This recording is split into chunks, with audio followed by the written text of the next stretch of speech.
Assalamualaikum warahmatullahi wabarakatuh. Perkenalkan, nama saya Ozora Fiana Surya. Saya dari kelas 2 SIC dengan NIM 245730118. Di sini saya akan menjelaskan soal pertemuan 3, yaitu tentang Git. Git itu merupakan salah satu version control yang dikembangkan oleh Linus Torvalds, pembuat Linux pada tahun 2005 dan termasuk yang paling populer saat ini. Penerapan Git yang pertama itu ada git init. Git init itu kita buka dari terminal ini yang saya tandain ini. Terus selesai git init, kita pergi ke git status. Git statusnya itu tuh saya gini kan git init. Salah. Ini yang git init. Bukanya di Visual Studio Code. Terus setelah git init lanjut ke git status. Git status itu tuh untuk mengecek status. Jadi dia seperti ini karena saya sudah mau ngecek statusnya tadi. Terus selanjut git status kita ke git add. Git add itu tuh jika terdapat file dengan status untracked pada working directory, selanjutnya kita akan masukkan file tersebut ke dalam staging area. Jadi jalankan perintahnya yang ini, yang saya tandain ini. Terus setelah itu kita lanjut ke git status lagi. Nah, git statusnya ini, dia seperti ini karena saya sudah ngedelete-nya tadi. Terus setelah git status itu tuh menampilkan list file yang ada di staging area dan siap untuk di commit ke local repository. Selanjutnya ke konfigurasi identitas, yaitu username dan user email. Kita perlu berikan identitas user yang akan melakukan perubahan pada repo kita. Jalankan perintahnya seperti di sini ada git config garis-garis lokal username dengan buat nama kita. Jadi setelah username kita lanjut ke user email. Ini kita lanjutkan git config garis-garis lokal user email, masukkan email kita. Setelah itu kita lanjut untuk mengecek username dan user emailnya itu tuh dengan menggunakan git config list ini yang saya tandain. Setelah git config list itu tuh sampai ada keluar ini username dan user email kita ini. Nah, setelah itu ke git commit. Git commit itu yang setelah semua file masuk ke staging area, selanjutnya ialah menyimpan perubahan tersebut ke local repository yang disebut proses commit. Jalankan perintahnya seperti git commit min m first commit. First commit itu merupakan informasi perubahan yang telah dilakukan. Selanjutnya kita lanjut ke git status lagi untuk mengecek yang udah kita hapus. Setelah itu ke git log. Setelah git log itu untuk melihat riwayat commit yang sudah kita lakukan. Ini riwayat commit juga bisa ditampilkan lebih ringkas dengan perintah breakout ini awalnya. Terus kita lanjut ke git log one line ini. Setelah itu kita ke git checkout. Git checkout itu ada dua, yaitu jalankan git checkout dengan ID ini. Git checkout ini ID ini. Terus selesai git checkout kita ke git status lagi. Setelah git status kita ke git udah selesai. Nah,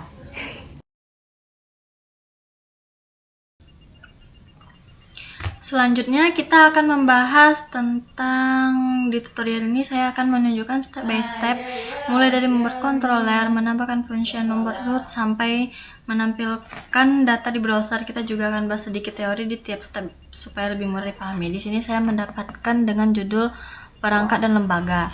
Yang pertama itu kita kita buka terminal di folder project Laravel, pastikan kita berada di root project, yaitu folder yang berisi file artisan. Kenapa di root project? Karena artisan hanya bisa dijalankan dari folder tersebut. Kalau belum tahu bisa cek dengan perintah selanjutnya, membuat controller baru dengan artisan. Laravel menyediakan command artisan make controller untuk membuat controller baru dengan cepat. Misalnya kita ingin membuat controller bersama RW controller, kita jalankan perintahnya seperti php artisan make .2 controller RW controller.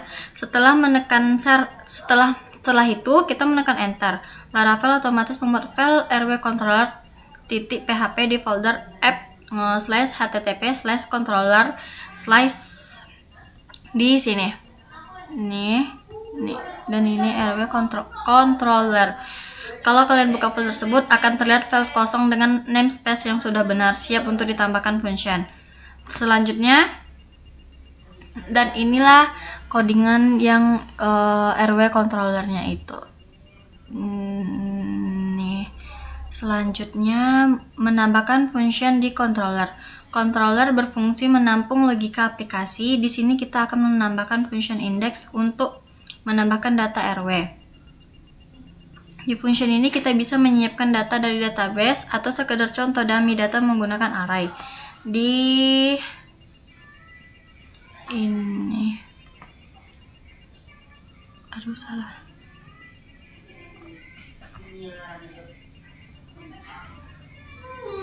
Ini RW ini.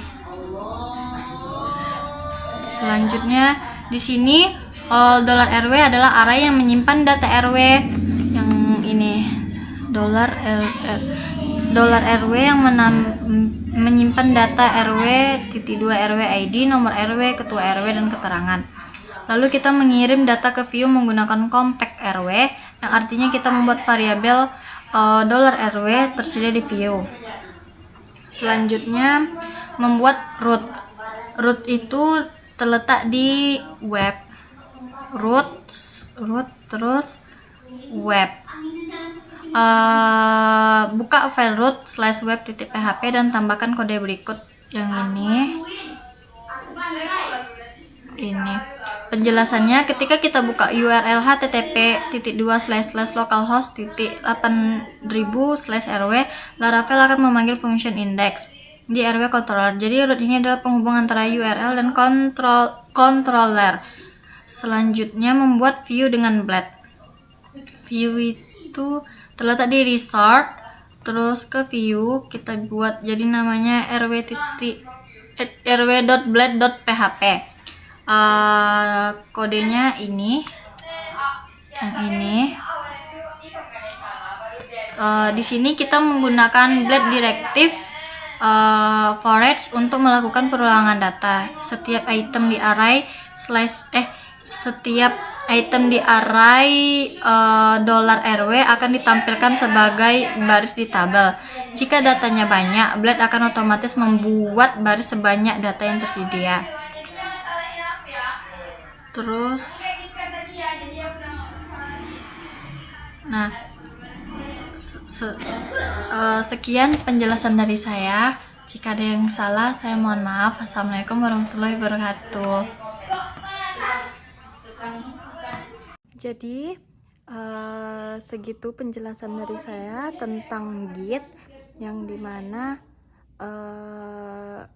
Git itu hampir sama kayak Laravel, sama aja sih kayak Laravel.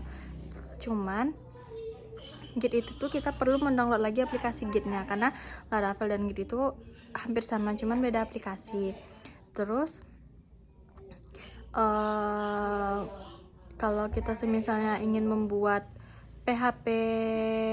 folder baru, kita bisa menggunakan php make controller .2, terus kita bikin namanya tuh terserah kita mau bikin namanya tuh misalnya jadi RW controller atau RT controller. Jadi di sana saya mendapatkan perangkat lembaga, menjadi admin. Setelah itu saya mengambil yang bagian RW untuk membuat hasilnya projectnya. Sekian penjelasan dari saya ucapkan. Assalamualaikum warahmatullahi wabarakatuh.